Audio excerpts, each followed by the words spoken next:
high-flying Chapelton will face the ultimate defense. The Stars of the East and the Junglies battle for the first win, and we got an even further update on the future of JPL broadcasting. All this and more on this Match Week 3 preview show. Yeah, people, welcome back to JPL Fan. The Reggae Boys may be in the middle of a World Cup qualifying campaign, but the local top flight marches on. And we will begin with a matchup between two desperate teams that are in need of 3 points. Harbour View versus Arnett Gardens. Both teams have failed to secure a win this season, making this match a pivotal opportunity to turn their campaigns around. Especially for the Junglies, who somehow found themselves at the end of the table. I won't say new head coach Philip Williams is already under pressure, but I don't think the fans will expect anything but a win this Sunday. He's finding the same problems that Xavier Gilbert had 2 years ago, and that's balancing attack and defense, but at least Jaheim Thomas, Rashiki Kelson and Fabian Reed returned to the team, giving this team a sense of familiarity.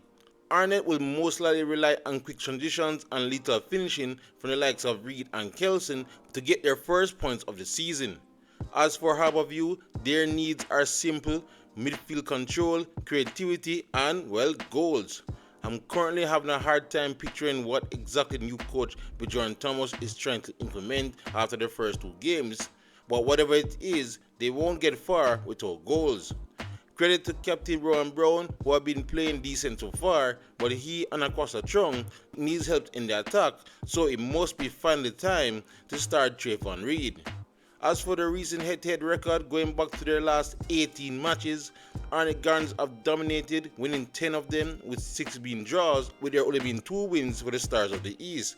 If Harbour View deploys a structured, cohesive performance, they might make a surprise, but Arnett's firepower can't be ignored. It's all set up nicely when Harbour View takes on Arnett Gardens 3 p.m. this Sunday at Waterhouse Stadium. Phoenix Chapelton Maroons versus Portmore United.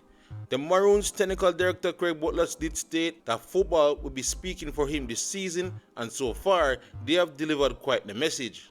The Maroons are only one of 2 teams with a perfect record so far this season, and will be looking to keep the good times rolling when they return to Turner Oval this weekend. Levan Williams may not have scored in the last match against Harbour View, but it's clear that he, Malik Stevens and Marcus Ross has already developed some chemistry, making them a potent threat going forward. But this week's opponent, Portmore United, will be a true test of their attacking accoutrements. With 2 clean sheets to start the season, the Sun City Boys' impeccable defense looks to be already in mid-season form. But their attack, oh boy, their attack looks stingy as ever. I am no Portmore fan, but Coach Rudolph Austin, may I beg you, start Bembo in this upcoming match, as it seems he's the only one with any creative spark.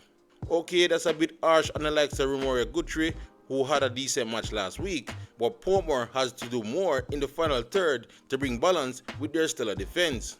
As for their recent head-to-head, Portmore won 2 out of 3 from last year's matchups, so they may be the more confident team despite Chapelton's perfect start to the season. Regardless, I hope it will be a better watch than the Portmore vs Tivoli game when this one kicks off at 3 p.m. on Turnhouse Oval. Dunbeholden vs Montego Bay United. Speaking of Portmore-based clubs, Dunbeholden finally got their first points on the board after a less than stellar victory over Spanish Town Police FC last week. That match highlights their current weakness, where they are struggling to progress the ball through the lines and instead rely heavily on the individual prowess of Nicholas Nelson. They also need to figure out a way to get summer signing Stephen Barnett more involved and closer to goal to do his stuff. New head coach Damian Gardner is already being tested, but at least his recent defensive signee, Odin Pennycook, looks very good so far this season. However, he may need to be at his best this weekend with the very powerful Mobe attack rolling into town. Montego Bay United have been playing some fine football so far under new head coach Xavier Gilbert, but even he would acknowledge they were one lucky penalty call away from dropping points at home to Treasure Beach. New striker Jamari Clark already seems settled, and former Dunbeholden player Dwight Merrick returns in hopes of continuing his good form for his new club. Now, when you talk about playing Dunbeholden in Dunbeholden, you'd have to mention the small pitch, and it will be interesting to see how Mobe deals with it. Last season, they were soundly beaten there, but Xavier Gilbert's Arnett Gardens were one of the few teams who enjoy playing there, so there's hope for this team yet. But we will all have to wait and see when Dunbeholden hosts Montego Bay United 3 p.m. this Sunday. Treasure Beach versus Molynes United. Treasure Beach played a very respectable game in Moby last week and could feel hard done by how they lost the game. It's clear head coach Cameron Ricketts has this team well drilled and won't be easy points for any team this season. I am sure he would want a little more from his attack, but this weekend's visit of Molynes would be a perfect time for them to be more expressive. Not to say they should already look past Molynes, who showed great defensive aptitude in their 1-1 draw against Mount Pleasant, but my challenge to coach Jermaine Thomas was always about finding the right balance between attack and defense. They allowed Mount Pleasant to have all of the ball in that match and were prepared to fight for their lives defensively, but surely they would see a match against one of the newly promoted teams, even if it's away, as a game they can't afford to drop points. The last time these two teams met way back in 2024, they played out to a thrilling 2-2 draw. I would welcome another game like that when Treasure Beach hosts Molynes United 3 p.m. this Sunday. Tivoli Gardens versus Spanish Town Police FC. When I see Tivoli Gardens, I see a club stuck in neutral at the start line when the race already began. They managed to hold Portmore at bay in their last match, but themselves look half-baked so far. This is especially so in the attack, where their starting centre forward Anthony Nelson looks off the pace a bit, and returning Justin Dunn looks disconnected from the rest of the team. This is not to say they have been playing poorly, far from it in fact, but you get the feeling when this team finally hit their stride, they will be a dangerous team in the league. It's a shame that the star player Nicola Fuller is still battling injury, but until his return, Tivoli will continue to play themselves into form. They may get things rolling this Monday night versus Police FC, but they won't be having it easy. Spanish Town may have 0 points from their opening 2 games, but they have shown to be a competitive unit so far.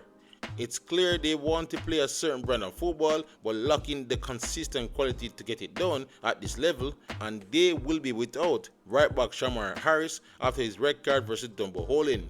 But at least they can look forward to adding new signings in former Tivoli player Richard Brown and former Rich United player Rolanda Redmond to the squad to provide a much needed boost. This one should be an intriguing one when Tivoli Gardens takes on Spanish Town Police FC 5 p.m. this Monday. Cavalier versus Waterhouse FC. The defending champs got their first 3 points of the season versus Arnett Gardens and largely had their new signing to thank for the results. Denzel McKenzie may have grabbed the headlines, but fellow newcomers Michael Forbes, Daryl Massicott and Sergino Derrera all had a good match. It's too early for us to say we can now forget about the players that left in the off-season, but if this team continue to gel, Cavalier will once again be a force to be reckoned with. But will their influential leader be there on the touchline this weekend? We brought up the issue of the head coach Rudolph Sweet's new role with the Reggae Boys being a possible distraction, and this will be an early test in that regard, as this match pops up in between 2 crucial World Cup qualifiers for Jamaica. As for Waterhouse, they look pretty decent so far. Yeah, they suffered a heartbreak after racing last weekend, but Firehouse already seemed to be a cohesive unit, and Colorado Murray is looking like the signing of the season so far. They will miss Omani Leacock, however, due to his red card in the racing match. It's a darn shame too, as the Bajan began the season on fire. They also may be without centre-back Elvis Wilson, who had a scary moment in their last match and had to leave that game early. But I am still expecting a cracker when Cavalier takes on Waterhouse 7:30 p.m. this Monday night. So that's it for this weekend's preview, but before my predictions, let's look at the local news. For those of you wondering why I only look at 6 matches, well, that's because the highly anticipated match between Racing United and Mount Pleasant was postponed. This was probably the right call, with Mount Pleasant losing 5 players, including 2 goalkeepers and their goalkeeper coach, to the national team duty. But it's a shame, as this match was poised to be one of the best this season. Bring the emotions and actions of a live event directly into fans' homes. As for the future in broadcasting of the JPL, I did a little digging and found what the league possibly might have in store for us. We now know that the tandem of Pivot and Phase 3 will be handling the broadcasting of the JPL, but we weren't told how we will be able to watch and where. Well, according to this Jamaican Observer article, Pivot will be possibly hosting matches on One Love TV, which is powered by KISWE. What is KISWE, you ask? Well, KISWE is a cloud-based interactive video platform that specializes in live streaming and fan engagement. Founded in 2013 and headquartered in New Jersey, KISWE enables sports teams, media companies, and entertainment brands to broadcast events directly to global audiences without relying solely on traditional TV networks.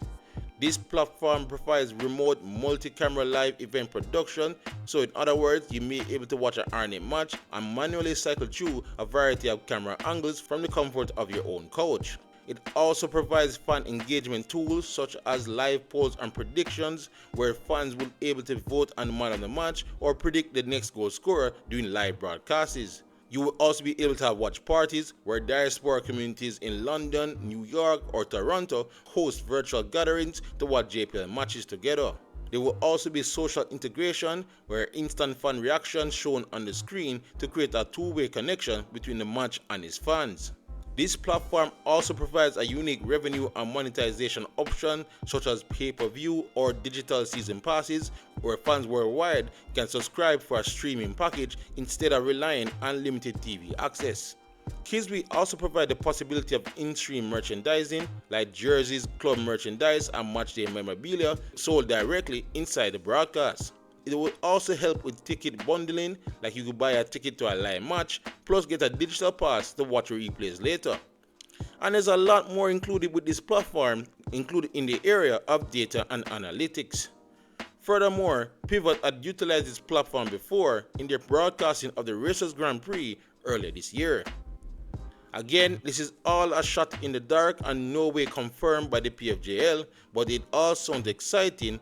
Unfortunately, it does seem there's a delay in this launch, as there is no word on broadcasting for this weekend fixtures of games at this time of recording, which is really unfortunate as we were promised a date of September 7 for broadcasting to begin. Anyway, that's it for local news. Now on to the predictions. Alright, Harbour View versus Arnett Gardens. Hey, this is a game that always favors the Junglists, as the record state. I'm thinking they will win this one 2-0. Alright, Phoenix Chapelton Maroons versus Portmore United. This one is a tough one to call. Phoenix are flying, but Portmore just simply refuse to let in goals. I'm thinking this might end up being a 1-0 win for Portmore United. Alright, Dunbeholden versus Montego Bay United. Hey, again, Dunbeholden feels such a good advantage, but Dunbeholden as a team hasn't looked exactly smooth so far this season. I'm thinking Moby win this one 2-1. Treasure Beach versus Molynes United. Molynes surprised me with how well they defend against Mount Pleasant, but as I stated before, can they balance that out when they choose to attack? This might be an entertaining 2-2 between Treasure Beach and Molynes United. Alright, Tivoli versus Spanish Police FC. As I said to you, Tivoli look incomplete at the moment and Police FC are fairly competitive. But I think Tivoli would edge this one out in a 1-0 victory. Alright, and finally Cavalier versus Waterhouse FC. Tough one to call. Again, his speed will be there.